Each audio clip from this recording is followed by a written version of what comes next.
Hello everyone, I'm Darius and today we'll talk about the campaign of Sekigahara, the final act of the Japanese Civil War. 15th of September of the 1598, Toyotomi Hideyoshi died in Kyoto. Hideyoshi was the most important man in Japan. In the 1590 he put an end to a civil war begun in the 1467, more than a century of total war. He unified the country and began a pacification process, but he will not complete it. The daimyo, local landowners, are still powerful military figures, and the most powerful of them will try to take advantage of the void of power. Toyotomi Hideyori, the heir of Hideyoshi, was just 5 years old, so his father created a council of 5 Tairo, or regents, choosing them between the most powerful daimyos. The Tairo have to work with the council of the 5 Bugyo, or administrators, that helped Hideyoshi to rule the country. At the time Japan didn't have a structured bureaucracy, so these 10 men have the complete control of the state, but share was not a property daimyo usually had. Soon, frictions began between Maeda Toshihie and Tokugawa Ieyasu. Maeda was the leader of the Tairo and the protector of Hideyori. Tokugawa was the biggest landowner of all Japan. He owned more land than Hideyoshi himself. Tokugawa tried to increase his political power, so set himself in the castle of Toyotomi, and Maeda tried to avoid war and began a diplomatic action in order to convince Tokugawa to not cross the line. But in spring of 1599, Maeda died and Tokugawa takes his role of protector of Hideyori. In that position, Tokugawa was able to rule Japan alone. The Bugyo and the remaining Tairo began to form a coalition in order to stop him. Formally, the head of the loyalist coalition was Mori Terutomo, the only daimyo who can compete with Tokugawa. But Mori was old and weak, so the real leader will be Ishida Mitsunari. During the following year, every daimyo will choose a side, the loyalists of Ishida or the rebels of Tokugawa. Conflict began in July of the 1600. Uesugi Kakekatsu, a loyalist daimyo, was fortifying his land. His neighbors, rebels, alarmed by his movements, asked him to explain his actions. He responded ironically and attempted on the life of a Tokugawa messenger. That probably was a spy. 12th of July. Tokugawa convoked a war council in order to fight Uesugi, but all the daimyo of his coalition began to amass troops. They knew that the war against Ishida was near. 24th of July. Tokugawa left Osaka Castle with a small army and began a slow and cautious march eastwards. Ishida was euphoric. He planned to isolate Tokugawa in the east and close him between his forces and Uesugi's one. When he finally struck, 2 allies of Tokugawa, Mogami Yoshiakira and Date Masamune, immediately counterattacked and kept the situation under control. All their armies will have no further influence in the campaign.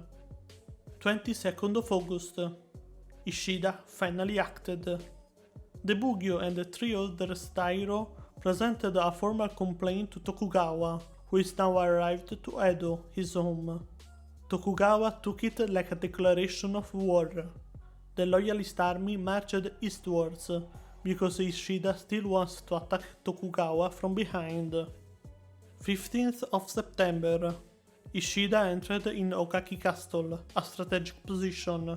Ogaki was just 30 kilometers from Kyushu and the Gifu castles, that guarded the 2 roads that will lead Ishida to Edo. But he greatly underestimated the speed of Tokugawa's army. Various corps of the rebel army walked the southern road and secured Kyushu. The 28th of September they conquered Gifu and secured the 2 castles with thousands of soldiers. Ishida was powerless. Tokugawa himself left Edo the 7th of October, making a forced march towards west. When he marched eastwards, he needed 40 days to cover this distance. Now, in the other direction, he spent just 2 weeks, with a bigger army. 20th of October, noon. Tokugawa reunited his forces at Ogaki Castle, in order to begin the siege the following day. Ishida was in a difficult spot. Tokugawa can choose to siege him, or to simply avoid his forces and march directly on Kyoto.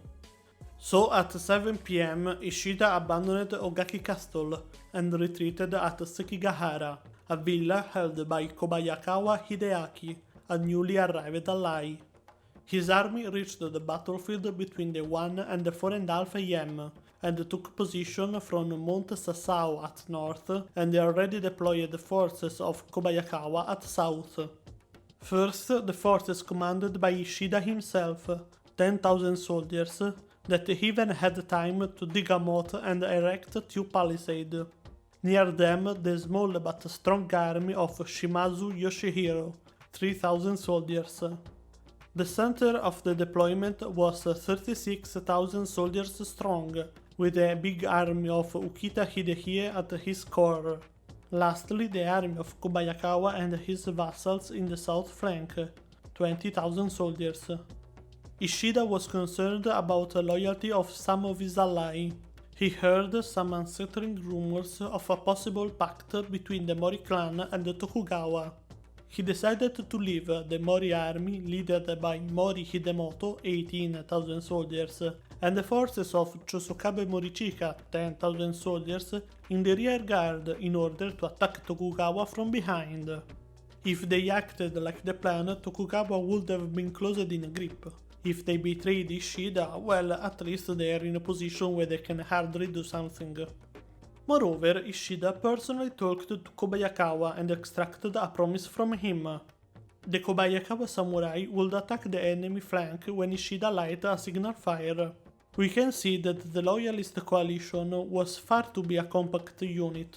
Was a constellation of lords, each one with his own goals and ego, that Ishida tried to unite in a single purpose, with little success.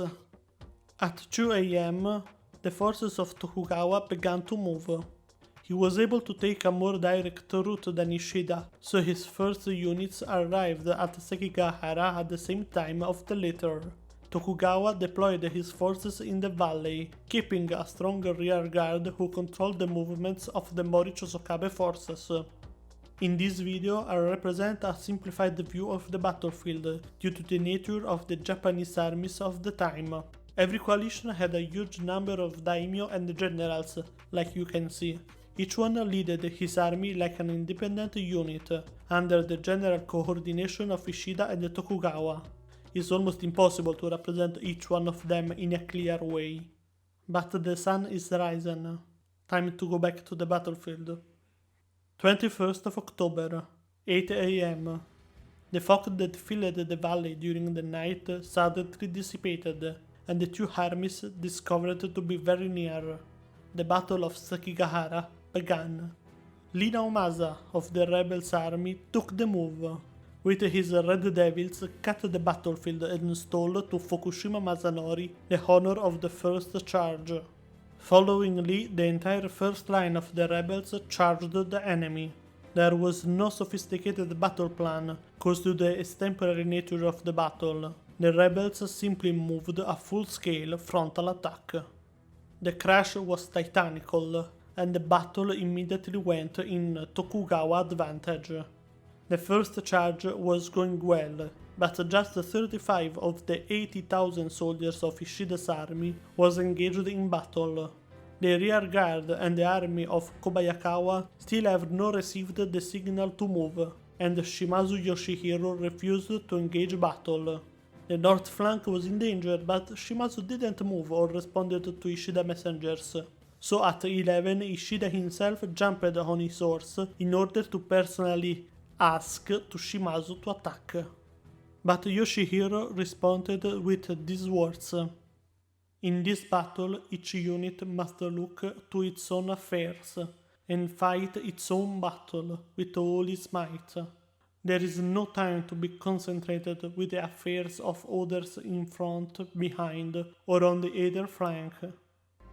Ishida can only hope that Shimazu will join the battle, sooner or later.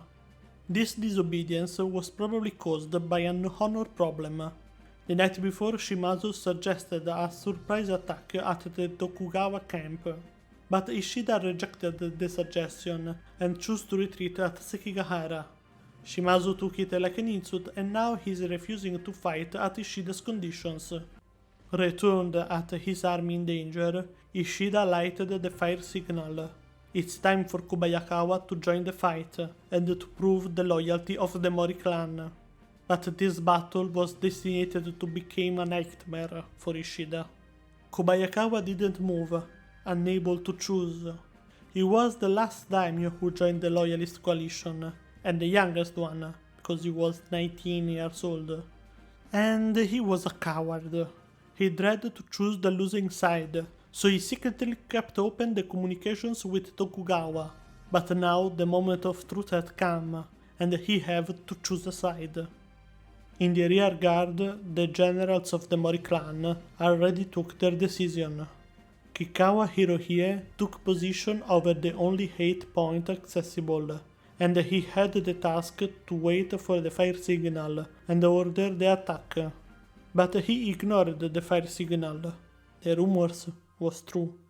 Kikawa was a proud man, and he was deeply offended when Ishida took the leadership position inside the coalition, bypassing his lord, Mori Terutomo. So he wrote to Tokugawa, promising him the neutrality of the Mori clan. The entire rear guard will never move, and didn't took place to the battle. Kikawa was a man of his word. 11:30 a.m. Linomasa charged through the enemy lines and reached the Shimazu army. Forced to defend themselves, Shimazu finally joined the fight. The loyalist army was greatly under pressure, and the Mori clan clearly defected. But Ishida thought that the battle was not over yet. If Kobayakawa charged the flank of the enemy army, there was still hope. On the other side of the battle, Otani Yoshitsugu sent messengers to Kobayakawa, but received no response and began to suspect something. So repositioned some of his divisions facing the forces of Kobayakawa to observe the situation. Too little, too late. At noon, Kobayakawa finally descended from the mountain and attacked the loyalist army. Finally, seeing Kobayakawa's move, Tokugawa makes advance the reserve, forming an invincible anvil, where the hammer of Kobayakawa will crush Ishida's army. There was no more hope for loyalist army. One at a time, all the generals of the coalition got slain or fled, like Shimazu Yoshihiro, that spotted a hole in the enemy lines and fled on the south road. They ran across the rear guards of the Mori clan and told them that the battle was over. Ishida too fled from the battlefield, just to be captured and beheaded the 6th of November in Kyoto's execution grounds. The last act of the Battle of Sekigahara is the arrival of reinforcements. Some hours after the end of the fight, Tokugawa Hidetada, son and heir of Ieyasu, arrived with his army of 30,000 soldiers, just in time to bury the deaths. He lost time attacking Ueda Castle. After 4 unfruitful days of siege, he abandoned the castle and marched towards Sekigahara. If he had wasted less time, he wouldn't have been late for the battle. Fortune didn't favorite the Turncoats daimyos. Kobayakawa will receive honors and lands, but he will die 2 years later without heirs, so Tokugawa will retake all his properties. Mori Terutomo will fall in disgrace. Tokugawa can forgive an enemy, but he can't forgive inaction. So he confiscated 3/4 of the Mori land, and gave most of it to Kikawa Hirohie. This had never been the intent of Kikawa. He hoped to save the Mori clan, but he almost destroyed it.